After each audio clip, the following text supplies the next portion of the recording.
আজকে মধ্যগেন্ডা high school সাংস্কৃতিক বার্ষিক সাংস্কৃতিক ক্রীড়া প্রতিযোগিতা পুরস্কার বিতরণ অনুষ্ঠানে আমাকে অতিথি হিসেবে আমন্ত্রিত করার জন্য আমি স্কুল ম্যানেজিং কমিটি এবং মধ্যগেন্ডাবাসীকে ধন্যবাদ জানাচ্ছি।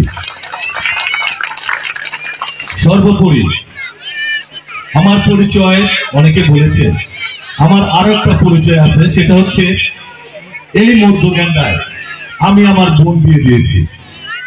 আমি খুব ছোটবেলা থেকে এই গেন্ডাতে বোনের বাসায় আসি এবং এই স্কুলটাও আমার ছোটবেলায় নজরে আসছে। আমি আজ থেকে মনে হয় 15 বছর আগে স্কুলটিকে যেভাবে দেখে গিয়েছিলাম, এই স্কুলটি সেভাবে পরিত্যক্ত অবস্থায় আছে। এত দামি জায়গার উপরে, এত বড় জায়গার উপরে এত সুন্দর একটা স্কুল কেন এরকম পরিত্যক্ত থাকবে, এরকম টিনের ভাঙা ঘর থাকবে?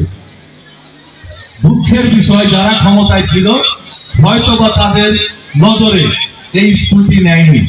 তবে আমি আপনাদের কথা দিয়ে যাচ্ছি, যদি বাংলাদেশ জাতীয়তাবাদী দল ক্ষমতায় আসে আর যদি ডাক্তার জন মোহাম্মদ সালাউদ্দিন সাভারের এমপি হয়, আমি অভিজ্ঞতা দিয়ে যাচ্ছি এই স্কুল এমপিও ভুক্ত হবে এবং এই স্কুল বিল্ডিং হবে। আর যেহেতু আমি আমার বোনের বাড়িতে আসছি, আমি বললাম যদি দল ক্ষমতায় আসে আর আমার নেতা ডাক্তার সালাউদ্দিন বাবু যদি ক্ষমতায় আসে তখন হবে। এখনকার বিষয়টা কি, যেহেতু আমি আমার বোনের বাসায় আসছি, একদম খালি হাতে আসছি, এটা আমার ঠিক হয় না। তাই আমি চাবো এই মাঠটা ভরাট করার জন্য আমি আপাতত আজকে 1 লাখ টাকা দিয়ে যাব, ওদের ভবিষ্যতেও আরো দেবো। কারণ এই মাঠটায় শুধু খেলাধুলা হয় না। আমার একজন কাছের খুব লোক ছিল, বাজার রোডের ব্যবসায়ী আফজাল সাহেব, তার বাসা ছিল পাশে। সে মারা যাওয়ার পরে তার জানাজাটা আমি এই মাঠেই করেছিলাম। তখন এখানে পানি ছিল, মানুষ নামাজ পড়তে পারেনি, আমরা টান জায়গাটার উপরে নামাজ পড়েছিলাম। হয়তোবা আল্লাহ সেদিন আমাকে তৌফিক দেয় নাই আপনাদের মাঝে অতিথি হয়ে আসার। আজকে আল্লাহ আমাকে আপনাদের মাঝে তৌফিক দিয়েছে আসার। আমি কথা দিয়ে গেলাম এই মাঠটা ভরাট করার জন্য আমি 1 লাখ টাকা দিব, পরবর্তীতে আরো দেব। তারপরে এখানে মঞ্চে যে কয়েকজন মুরব্বী আছে, ফালান ভাই সহ সবাই কিন্তু আমার আত্মীয়, খুব কাছের আত্মীয়।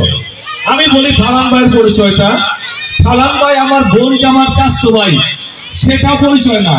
সে হলো আমার আপন বড় বোন, বিয়ে দিয়েছি শ্যামপুরে। আমার আপন বড় বোনের বোন জামাই আপন বোন জামাইছে, আমার দুলাভাইয়ের আপন বোন জামাইছে। সেক্ষেত্রে সে আমার 3 দিক দিয়ে বিয়াই। আর এখানে যারা আছে সবাই আমার আত্মীয়। আমি এই আমার আত্মীয়দের কাছে, এই মধ্যগেন্ডাবাসীর কাছে আমি আমার জন্য, আমি আমার বাবার জন্য, আমি আমার বউ বাচ্চা সন্তানদের জন্য দোয়া চাই। সবার কাছে দোয়া চাই, যেহেতু সময় কম আমি আমার বক্তব্য দীর্ঘায়িত করবো না। সবাইকে ধন্যবাদ জানিয়ে আমি আমার বক্তব্য শেষ করছি। আল্লাহ হাফেজ। আসসালামু আলাইকুম ওয়া রাহমাতুল্লাহি ওয়া বারাকাতুহু।